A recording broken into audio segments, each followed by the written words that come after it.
Oi, estamos de volta conversando com você nessa quarta-feira de cinzas. Tá só o pó? Tá triste? Tá deprimido? Então com certeza esse programa é para te ajudar, porque a gente está conversando sobre a depressão, tirando as nossas dúvidas. E o nosso amigo Douglas Brito, que é psicanalista, ele está aqui tirando as nossas dúvidas, nos ajudando a entender. E até vou começar com essa perguntinha que eu deixei no último bloco. Existem tipos de depressão?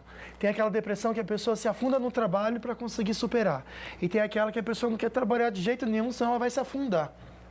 Como que funciona? Existem tipos, existem níveis de depressão, né? Então existe a depressão sazonal, por exemplo, que é uma das mais conhecidas, que é quando altera muito o clima. Então nós estamos no país tropical. Na época de inverno, na época de muito frio, muita chuva, as pessoas tendem a ficar mais fechadas, mais reclusas. É um tipo de uma depressão, que não chega a ser uma doença, vai ter que se tratar, mas entender que ela existe faz parte, né? A pessoa está mais quieta, mais comportada e tal. Existe a pós-parto, que é uma dessas também, que altera totalmente a mulher, totalmente todo o comportamento, ela é alterada por conta disso, e algumas outras. Existem os níveis, tem gente que tem um nível mais acentuado, entrou numa depressão, ainda está leve, é tratável com medicamento leve e tal, com uma terapia a gente consegue segurar. Alguns casos, a pessoa ela está jogada numa cama já não consegue levantar, já 1, 2, 3, 1 ano, e não levanta, o máximo que ela levanta se arrastando para ir ao banheiro, comer alguma coisa, é o máximo. E são casos mais graves, que é mais difícil ser tratado. Com a idade isso se acentua e fica mais grave ainda. Isso é coisa séria, né, gente? Às vezes a pessoa está deprimida, o pessoal acha que é desânimo, que a pessoa está com preguiça, mas não. É algo muito sério a ser tratado. Não, Tem gente na linha, eu não vou perguntar o seu nome, mas eu te dou uma boa tarde e agradeço a participação aí. Boa tarde. Pode fazer a pergunta, linda. Boa tarde. Oi, Quem pode. está falando é uma serva de Deus e eu agradeço vocês, gosto muito de assistir Falando Nisso. Que bom. Então, eu quero saber o seguinte, eu tive um problema de depressão muito forte, que eu tive vontade de me matar. Eu cheguei para o médico e pedi para o médico me dar um remédio que eu queria morrer. E o médico passou o remédio e falou, se ela não melhorar, vai ter que internar. E eu já tenho problema de epilepsia, tudo. E graças a Deus eu tomei medicamento, tudo, estou melhorando. E eu tenho uma filha casada e essa minha filha já 3 vezes tentou suicídio. Olha só. E ela fica muito calada, muito quieta. Ela está num começo de depressão. E aí, doutor, será que a depressão... Na verdade, a gente vê que isso acontece, né? Ela pode afetar tanto a pessoa a ponto da pessoa querer acabar com a própria vida, como aconteceu com ela. E, no caso, eu vejo a sua preocupação, né, minha amiga? De ver a filha passando pela mesma situação. Ela sentiu na pele e está vendo a filha. O que ela pode fazer também? É aquilo que eu estava falando, né? Do grau de depressão, né? Que a pessoa vai entrando num grau tão difícil de sair. Se leva muitos anos de depressão, deixa passar muito tempo, não busca tratamento, acha que isso vai passar por algum motivo, e aí chega uma hora que a pessoa está num grau que ela já não consegue sair mais, que ela acha que morrer é a saída mais próxima de um sucesso para esse quadro, né? E não é isso, né? É possível tratar, sempre tem forma de ser tratado, mesmo em casos mais graves. Tem casos que o pessoal fala, a internação tem que ser. Não acho que chegue a esse ponto. A depressão sozinha não chega a esse ponto. Mas as pessoas deixam a coisa acontecer. Como eu falei no começo, vai deixando, isso melhora um dia. Isso não melhora, assim. É que tem um caso do suicídio, né? Que aí realmente preocupa. Né? Aí chega num caso grave. Isso acontece. Eu ouço bastante pessoas falando sobre isso. Eu queria morrer, daí passava já isso e tal. Não, e não é essa a saída, né? Não é a saída. Precisa buscar um tratamento e normalmente fica bem depois disso. É como o doutor falou, buscar um tratamento, minha linda, mas você se identificou aqui como serva de Deus, né?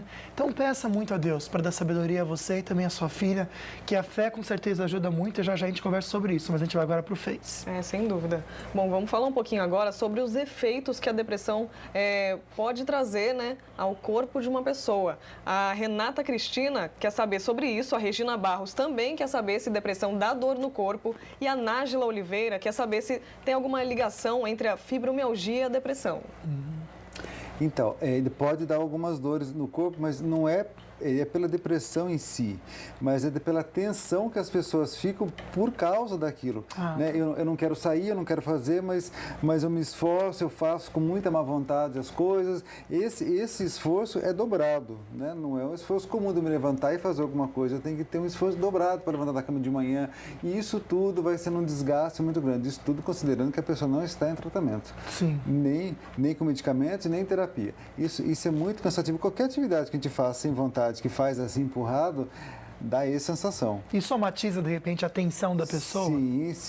As doenças psicossomáticas nascem daí, inclusive. E a fibromialgia, como ela citou? Também.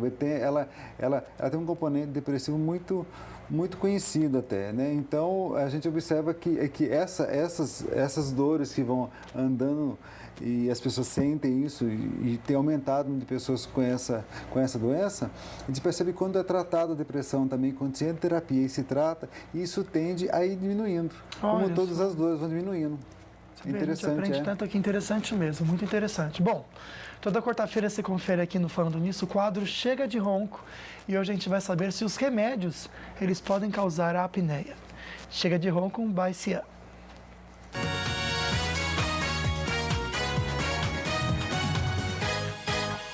Boa tarde, Solange. Boa tarde a todos. É sempre muito bom estar aqui com vocês.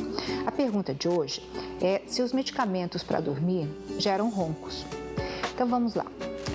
Quando nós tomamos alguns medicamentos, principalmente os remédios para dormir, que são sedativos, hipnóticos, mas também os remédios para relaxamento de musculatura, que são os miorrelaxantes, os antihistamínicos, que são remédios para alergia, eles fazem um relaxamento maior de toda a musculatura.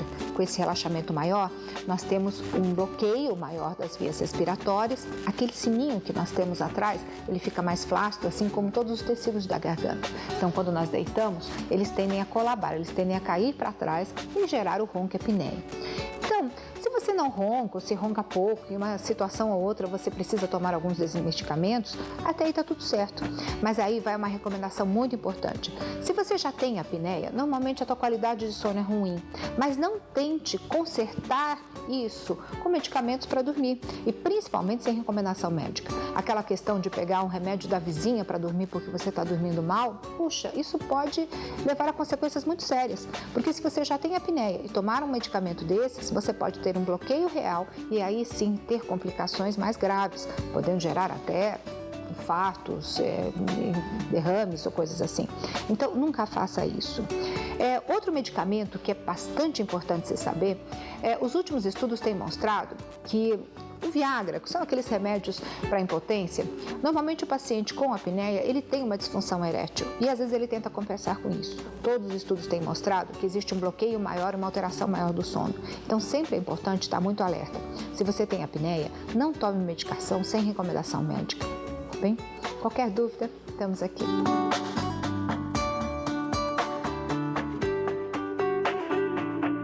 Muito interessante, né, viu? Quer de repente acordar o que está dormindo, gente? Aí você não dorme direito, Gleice. Pois é, né? Eita, nós, viu? Bom, a gente vai fazer uma paradinha rápida aqui. Daqui a pouquinho a gente está de volta com mais bate-papo aqui no Falando Nisso. E continue participando, hein? 10 mil NetPoints estão em jogo, então vale muito a pena, hein? Não sai daí.